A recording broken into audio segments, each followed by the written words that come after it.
Hello everybody, welcome and welcome back to our YouTube channel. हमने पिछले video में बात की थी फ्रेशर रेज्यूमे राइटिंग के बारे में। अगर आपने वो वीडियो मिस कर दिया है तो आप डिस्क्रिप्शन में लिंक दिया हुआ है, वहां जाकर देख सकते हैं। हमारा चैनल स्पेशली बना है स्टूडेंट्स एंड प्रोफेशनल्स के लिए, जिसमें हम बात करते हैं रेज्यूमे राइटिंग के ऊपर, freshers and experienced, MS office hacks, email writing tips and career guidance. इस इन सब कंटेंट्स के लिए आप हमें फॉलो कर सकते हैं एंड हमारा चैनल सब्सक्राइब कर सकते हैं। आज हम बात करेंगे एक्सपीरियंस्ड कैंडिडेट्स का रेज्यूमे कैसे बनाया जाता है और किन बातों का ध्यान रखा जाता है। सबसे पहले, एक्सपीरियंस रेज्यूमे का स्ट्रक्चर थोड़ा अलग होता है फ्रेशर के रेज्यूमे से। इसमें सबसे इम्पोर्टेंट होता है वर्क एक्सपीरियंस सेक्शन। आइए देखते हैं एक रेज्यूमे एक्सपीरियंस्ड का कैसा होना चाहिए और किन किन बातों का हमें ध्यान रखना चाहिए। सबसे पहले आप अपने रेज्यूमे में पूरा नाम लिखेंगे। किसी का अगर मिडिल नेम भी आ रहा है तो आप उसमें पूरा मिडिल नेम के साथ नाम लिखेंगे। Right, for example Mahendra Kumar Singh. ठीक है, आपका रेज्यूमे में नाम वही होना चाहिए जो आपके आधार कार्ड पे है।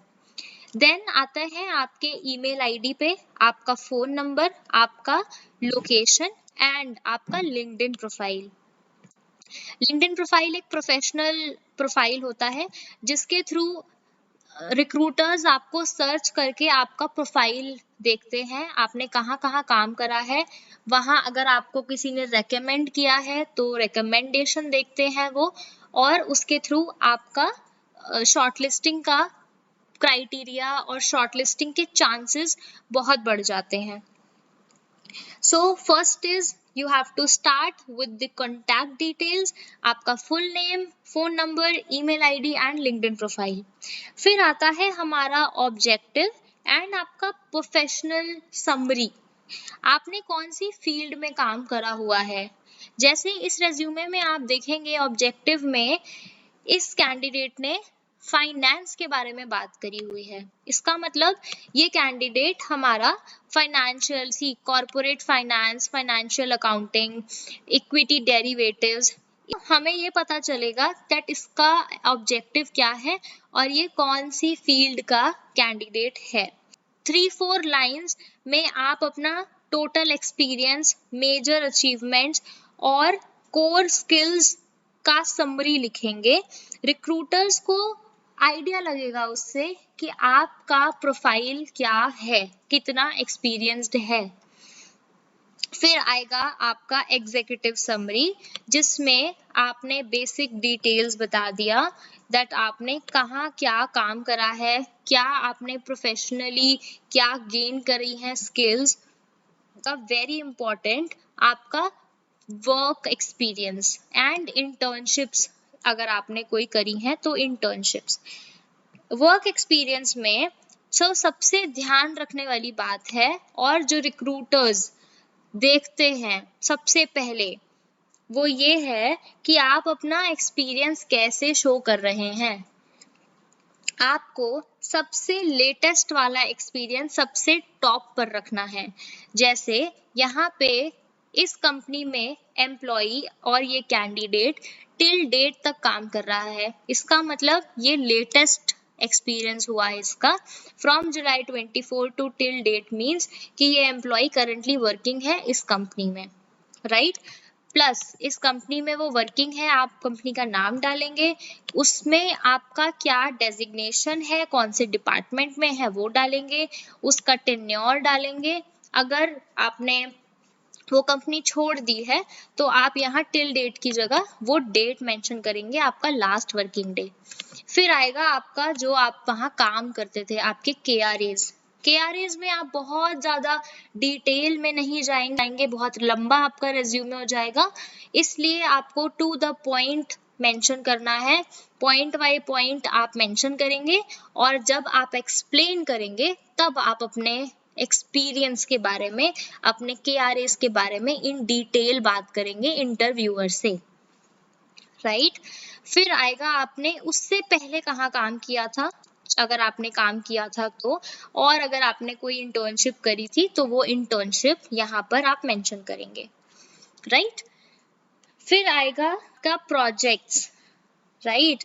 तो फिर आते हैं हम प्रोजेक्ट्स पे। प्रोजेक्ट करा है अगर कोई तो प्रोजेक्ट यहाँ मेंशन करेंगे सेम फॉर्मेट में, कंपनी का नाम, क्या प्रोजेक्ट था, क्या आपने उसमें से डिराइव करा, क्या अचीवमेंट हुआ है और आपने कब करा है वो project. Following by your education, same similarly education भी आपको उसी फॉर्मेट में लिखना है। First latest to the oldest, latest आपने एमबीए करा है, बीबीए करा है, 12th 10th, ऐसा फॉर्मेट रहेगा। ये सेम चीज मैंने फ्रेशर्स के एक्सपीरियंस वाली वीडियो में भी बताई थी, तो अगर आपको और टिप्स चाहिए इन डिटेल तो आप वो वाली वीडियो भी जाकर देख सकते हैं। देन आता है सर्टिफिकेशंस। सर्टिफिकेशंस में अगर आपने सर्टिफिकेशन कुछ लिया है तो बहुत अच्छी बात है, वो एक एडेड एडवांटेज होगा आपके लिए। बट अगर नहीं लिया है तो इट्स ओके, आप वो सर्टिफिकेशन मेंशन कर दो। नहीं लिया है तो आप वो चीज स्किप भी कर सकते हो। देन आता है हमारा skills and tools and knowledge. तो आईटी के ज़्यादातर प्रोफाइल्स में ये सब टूल्स एंड सर्टिफिकेशंस चलता है, वहाँ पे बहुत टूल्स एंड स्किल्स यूज होते हैं। जैसे टेक्निकल स्किल्स में पाइथन हो गया, एसक्यूएल हो गया, ऑटो कैड हो गया, राइट। एंड आप एमएस ऑफिस भी लिख सकते हो फॉर दैट मैटर, अगर आप आईटी के स्टूडेंट नहीं हो तो। बेसिक होता है, बीकॉम एमबीए वालों को भी एक्सेल अच्छा आता है। सो एक्सेल में एमएस ऑफिस में एक्सेल हो गया, पावर पॉइंट हो गया, वर्ड हो गया।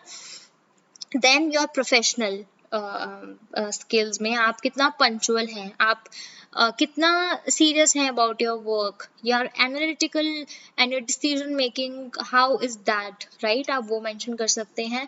सॉफ्ट स्किल्स मेंशन कर सकते हैं, communication and all of that.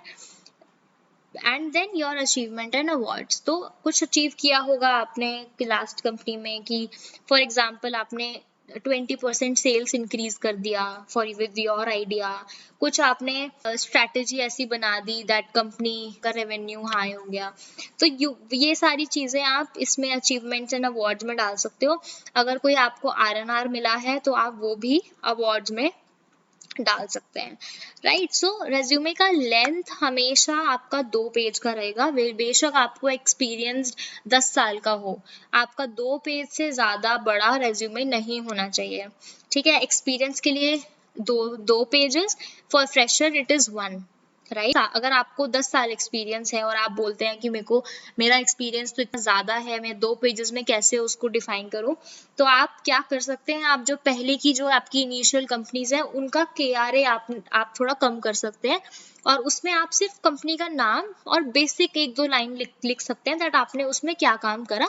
और जो ज्यादा आपको कंटेंट लिखना है, केआरए लिखना है, वो आप अपने लेटेस्ट टू कंपनीज के में मेंशन कर सकते हैं, राइट। इससे आपके पेजेस का लेंथ कम हो जाएगा और it is easier for recruiters to read, और एटीएस में इजी होगा रीड करने में, आपका रेज्यूमे शॉर्टलिस्ट होने में वो बहुत प्रोसेस इजी हो जाएगा, राइट।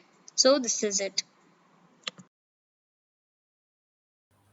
अब आती हैं कुछ बोनस टिप्स, जिसमें पहला है अवॉइड फोटो। फोटो अवॉइड करेंगे तो बायसनेस क्रिएट नहीं होगा, और अगर आपको लगाना है तो आप एक professional neat and clean photo use करेंगे। सेकंड आता है हमारा कॉन्फिडेंस।